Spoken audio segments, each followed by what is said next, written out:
মেয়ের অসুস্থতার খবর পেয়ে মেয়েকে দেখতে আসার সময় পথ দুর্ঘটনায় এক মহিলার মর্মান্তিক মৃত্যুর ঘটনায় তুমুল চাঞ্চল্য ছড়িয়েছে উত্তর দিনাজপুরের হেমতাবাদের মহিপুরে। ইতিমধ্যে ঘটনার তদন্ত শুরু করেছে হেমতাবাদ থানা পুলিশ। রবিবার দেহ ময়নাতদন্তের জন্য রায়গঞ্জ মেডিকেলের মর্গে পাঠানো হয়। মৃতের পরিজনেরা জানান, মৃত মহিলার নাম মেহমুদা বেগম, বয়স আনুমানিক 56 বছর, বাড়ি কালিয়াগঞ্জের ভান্ডার এলাকায়। পরিবারের দাবি, শনিবার গভীর রাতে মেয়ের অসুস্থতার খবর পেয়ে পায়ে হেঁটেই মেয়ের বাড়ির উদ্দেশ্যে রওনা দেন তিনি। মেয়ের বাড়ির কাছাকাছি মহিপুর এলাকায় কোনো একটি গাড়ি তাকে ধাক্কা দিয়ে চলে যায়। তাকে উদ্ধার করে হেমতাবাদ স্বাস্থ্য কেন্দ্রে নিয়ে গেলে চিকিৎসকরা মৃত বলে ঘোষণা করে। এদিন এ বিষয়ে মৃতের আত্মীয় পিয়ারুল ইসলাম কি বলেছেন শুনুন।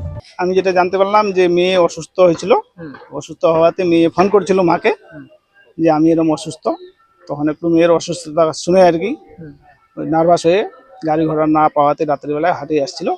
আর হাটে আসাতে ওই রাস্তার মধ্যে আর কি রোড অ্যাক্সিডেন্ট হয়, গাড়ি মারে। উত্তর দিনাজপুরের হেমতাবাদ থেকে নিজস্ব প্রতিনিধির রিপোর্ট, টাইমস 14 বাংলা। আরো নিত্য নতুন ভিডিও পেতে এবং তথ্য জানতে আমাদের ফেসবুক পেজকে লাইক ও ফলো করে রাখুন। সেই সঙ্গে টাইমস 14 বাংলার ইউটিউব চ্যানেলকে সাবস্ক্রাইব করতে ভুলবেন না।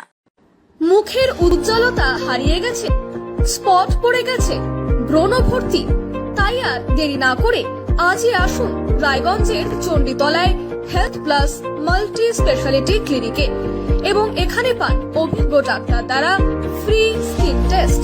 আরো বিস্তারিত জানতে যোগাযোগ করুন 9674895169 এই নম্বরে।